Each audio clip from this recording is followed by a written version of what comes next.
Ole Miss, but I feel like we've got to talk about the game that we've had circled on the calendar for a while and that we said on Friday was an absolute must-win for Mississippi State. That was the game against Texas A&M on Saturday at Humphrey Coliseum. It was a must-win, and the Bulldogs somehow, someway won it. And they won it with stifling defense and making a few shots. Not a lot of shots, but a few shots along the way. Not a lot. Not a lot. Make plenty of 2-point shots. Not so many 3-point shots. Mississippi 3 State of 21 started the from game. behind. They started the game 2 of 2 from behind the arc. They made their first 2 threes. Yeah. And then they went 1 for 19 the rest of the way. You threw out a stat that a friend of mine actually texted me in the middle of the game. He was like, "Is he right about this?" And I my first thought was, I don't think Richard just throws out stats, but about Mississippi State being 347, 348 nationally in 3-point percentage. That number probably went down after Saturday's performance as well. So for those of you who are listening who don't know, only 363 teams play college basketball. So. Or D1 college basketball. So Mississippi State only 15 above the bottom in 3-point shooting percentage. But if you take the 3-pointers out, State shoots. Yeah, you got it right there. If you're watching on SuperTalk TV, so this was my Mississippi State chart. This is the front side of it where it has players and team notes and some individual stuff. And then this is the back side of it. And it's got schedule, top 25, coach history, and then it's got team statistics here. And it's got Mississippi State with the value for each statistic, where they rank nationally and where they rank in the conference. And when you go down to 3-point field goal percentage, they are shooting 28% from 3. That is 14th in the SEC and 347th nationally. No, I didn't just make that stat up. Yeah, I knew you didn't. And like I said, it's probably gone down since then after a 3 of 21 performance. On Saturday. But if you take the threes out, State shoots 67% from the floor inside the 3. So maybe they need to manufacture more of those shots. But defensively is where this game was won, as you said. So Texas A&M hits a 3-pointer to make it a 9-point lead, 44-35 with 14:09 to go. Jans calls timeout, try to stem the bleeding a little bit. The next timeout is, I think, at 10:30.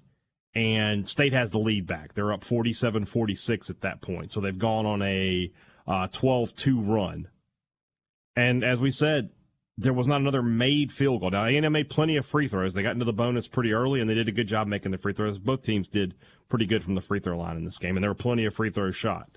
And you would expect that with these two teams. Very physical teams. They play tough defense. They're going to get into each other. 3 players fouled out in this game, 1 from State and 2 from Texas A&M. But A&M just couldn't buy a bucket. And their one bucket, as you said, was a guy catches an air ball underneath the basket where nobody's standing and just puts it back up and in. That's the only made shot for the final 14 minutes of the game. State's defense has carried them all year, and it's been really good, and it's why they're in the position that they're in. But that was a different level that they found to just completely shut down Texas A&M's offense.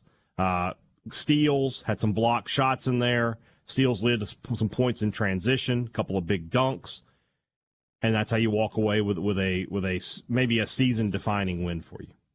And look, I think it's important to know.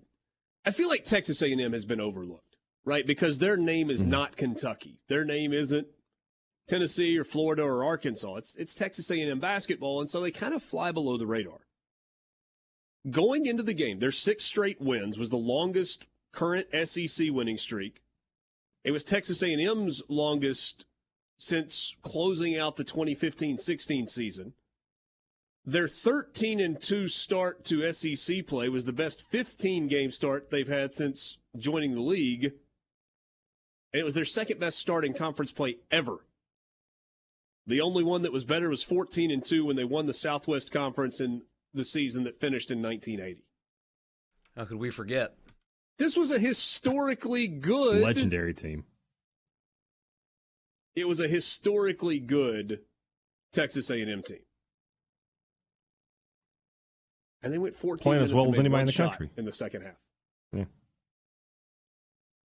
And as a result, you had the pleasure of being able to tell Chris Jans that as well. He was not aware of it when you told him, correct? no, I handed him a piece of paper. I was like, hey, did you know you held them this long without a bucket in the second half? And he looked at me, he goes, no way. I was like, Yeah. Yeah. 12:51 without a made basket, Coach. He's like, man, I've enjoyed getting to interact with him. He doesn't give you a lot of sugarcoating when he talks to you. So yeah, he's a good interview. Yeah. So where does Mississippi State go from here, right? I mean, that's the next question. 2 games left in the regular season. South Carolina at home on Tuesday night, and then they go to Vanderbilt. And gonna need defense to travel because Vanderbilt can absolutely get it going from 3, especially at home. Jerry Stackhouse does a really good job with them offensively, but on the other end, you can get looks against Vanderbilt. But on the other hand, when you get looks, you got to make some of them. Got to make some of them. And they made enough of them on Saturday against A&M to get it done. The good news for State is, like you said, the defense has traveled this year. You know, Missouri is a team that averages over 80 a game. State holds them in overtime to 66. Alabama is a team that scores 80-plus a game. They didn't crack 80 in either game with Mississippi State. Tennessee is a good scoring team. They didn't crack 80, and I think State's only given up above 70 3 times this year. So I feel like State's defense will travel. But all that being said, the big game is on Tuesday. It's tomorrow. It's against South Carolina. It's must win. You cannot have a quad 4 loss on your resume at this point, a new one at this point in the season. You have to win that game to keep your resume clean. And if you do that and you go to Vanderbilt and win, then you're not sweating on Selection Sunday. You know that you're going to be in. What, they're 238, aren't they? 238? 238. Yeah. 238. I mean, you can't lose that game. You just cannot. And South Carolina, has played hard this year. They had Alabama on the ropes the other night. That game, of course, was at home. They beat Kentucky earlier this year in one of the most inexplicable decisions of the season. They went to Ole Miss and won. They are capable of coming in and beating you, especially if you're a team, Mississippi State, that does struggle offensively. They got have a future one pro. player They on have their an team. NBA lottery pick on, maybe not lottery pick. They have one more NBA pro than on their Mississippi roster. State has. Yes, absolutely. So, got to win that game. But if that holds, if you can win these last 2, you're just in. Lunardi's bracketology today, State into the last 4 byes. So actually in the field of 64 now, not having to play a play-in game in Dayton if the tournament were today.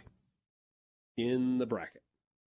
Hunter in Columbus says, I don't think anyone wants to see State in the SEC tournament or the NCAA tournament. I won't be surprised if they make the Sweet 16. Hey. The NCAA tournament's going to be interesting because, the first game, State's probably going to be, a 10 seed, something like that. Mm-hmm. And, they're playing a 7-10, whatever. So if you win that game, great. And I think he's correct, though. Whoever the 2 seed is not going to be pleased that they've drawn Mississippi State because of the way State plays, the way State plays defense and the way they've played defense all year. Nobody wants to see that. Nobody wants to have to get that scouting report together and know, guys, we're really going to have to grind and play hard to have a chance to win. And also, you got to, whoever you're playing, if they don't have a good matchup for Tolu Smith, that's going to be a problem. It's all about matchups, man. That's all a tournament run is about. Great teams lose early because of bad matchups. They run into, even though he's played like crap lately, a C.J. McCollum at Lehigh, and then you get beat. And I had somebody ask me that last night, like, how far in the tournament do you think State can go? And I said, tell me who they're playing. I mean, that's such a cop-out answer, but it's the right answer. It's who are they playing and what is their style. It's all about matchups, man. There is so much luck that is involved with winning a basketball championship. It's not even funny.